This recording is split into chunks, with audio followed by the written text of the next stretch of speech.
இந்த செட்டிநாடு ஸ்டைலில் வந்து மீன் குழம்பு இந்த மீன் மட்டும் இல்லை, எந்த மீனில் செய்து பார்த்தாலும் ரொம்ப டேஸ்ட்டாக இருக்கும். இந்த மீன் குழம்பு வந்து எந்த சாதத்துலேயும் தோசை இட்லினாலும் சரி சாப்பிட்டா ரொம்ப டேஸ்ட்டாக இருக்கும். நீங்கள் சாப்பிட்டுட்டு அவ்வளோ டேஸ்ட்டாக மனம் சுவையாக இருக்குன்னு பாராட்டுவீங்க. அந்த அளவுக்கு இது சுவையான ஒரு மீன் குழம்பு. வாங்க பார்க்கலாம்.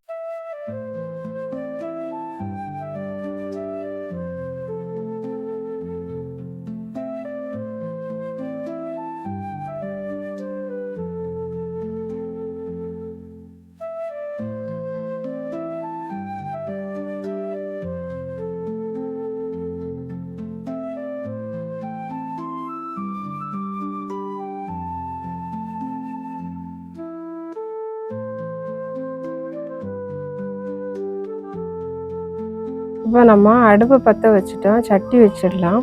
இப்போ மீன் குழம்புக்கு தேவையான ஐட்டம் எல்லாமே பார்த்துடலாம்.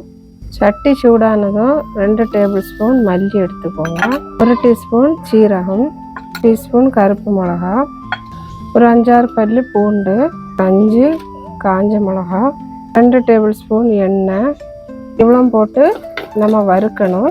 ஒரு கைப்பிடி அளவு சின்ன வெங்காயம் போட்டுக்கோங்க. சின்ன வெங்காயம் இல்லைன்னா ஒரு பெரிய வெங்காயம் குட்டி குட்டியாக கட் பண்ணி போட்டுக்கோங்க. இது கொஞ்சம் வறுத்த பிறகு ஒரு உருண்டை புளி எடுத்துக்கோங்க. இதில் வந்து நார் ஓடெல்லாம் இருக்கும், அதெல்லாம் எடுத்துட்டு போட்டுக்கோங்க. அப்புறமா 2 தக்காளி வந்து பெரிய தக்காளி எடுத்துக்கோங்க.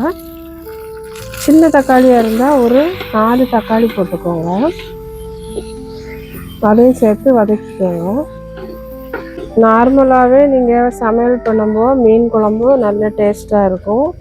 அதுவும் வந்து நீங்கள் விறகு அடுப்பில் நீங்கள் சமையல் பண்ணி இந்த மாதிரி மீன் குழம்பு வச்சிங்கன்னா, அது மண் சட்டியில் வச்சிங்கன்னா அதை விட டேஸ்டியாக நல்லாவே இருக்கும். செய்து பாருங்கள்.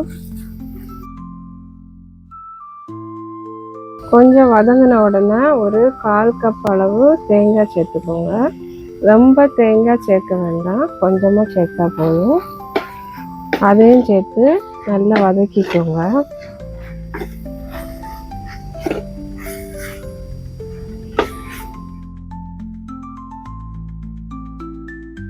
இப்போ இதை நல்லா வறுத்தாச்சு. நம்ம மிக்ஸி ஜாரில் மாற்றிட்டு நல்ல மை போல் அரைக்கணும். நம்ம ஒரு மண்சட்டி குழம்பு வைக்கிறது வச்சிடலாம். சட்டி சூடானதும் தேவையான அளவு எண்ணெய் ஊற்றிக்கோங்க. 1/2 ஸ்பூன் கடுகு, 1/4 டீஸ்பூன் வெந்தயம், 1/4 டீஸ்பூன் சீரகம், கடுகு பொரிஞ்சதும் 2 கொத்து கருவேப்பிலை, ஒரு 10 காண சின்ன வெங்காயம், ஒரு 4 துண்டு பூண்டு எல்லாம் சேர்த்து வதக்கணும். வெங்காயம் கொஞ்சம் வந்த உடனே ஒரு 1/2 ஸ்பூன் மஞ்சள் பொடி, 1/2 டீஸ்பூன் தனி மிளகாய் தூள் போட்டுக்கோங்க. எல்லாம் சேர்த்து வதக்கிக்கோங்க. அதுக்கு பிறகு நம்ம அரைச்சி வச்சுருக்க மசாலாவை அதோடு சேர்க்கணும். தேவையான அளவு தண்ணி சேர்த்துக்கோங்க.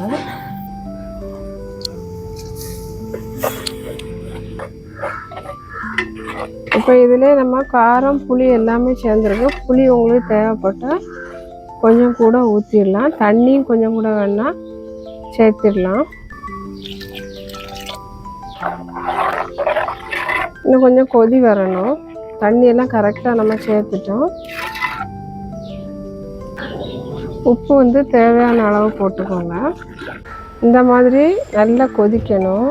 கொதித்த உடனே நம்ம கட் பண்ணி வச்சுருக்க மீன் சைடாக ஒவ்வொன்றா அழகாக போட்டுடலாம்.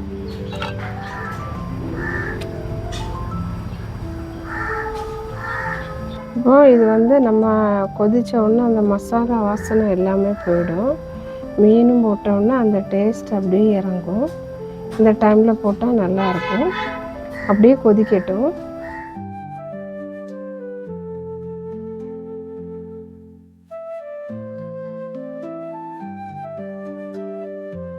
ரொம்ப நல்ல டேஸ்டியாக உப்பு காரத்தோடு ரெடி ஆயிடுச்சு. பாருங்கள், இந்த மாதிரி எங்கள் வீட்டில் செய்து பாருங்கள்.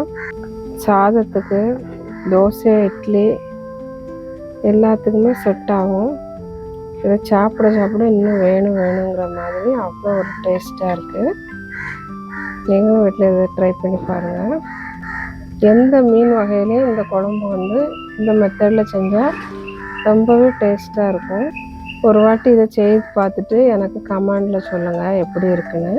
இப்போ மண் சட்டியில் கிராமத்து மனம் மாறாமல் ஒரு மீன் குழம்பு செய்திருக்கேன். நீங்களும் இதை மாதிரி செய்து பாருங்கள், ரொம்ப டேஸ்ட்டாக இருக்கும். செய்து பார்த்துட்டு எப்படி இருக்குன்னு சொல்லுங்கள். மனம் மாறாமல் இந்த ரெசிபியை உங்களுக்கு செய்து காமிச்சிருக்கேன். நீங்களும் இதை வீட்டில் செய்து பாருங்கள். நல்ல டேஸ்டியான எந்த மீன்லேயே நம்ம இந்த குழம்பு செய்யலாம், ரொம்ப டேஸ்ட்டாக இருக்கும். ஒரு வாட்டி இதை செய்து பாருங்கள்.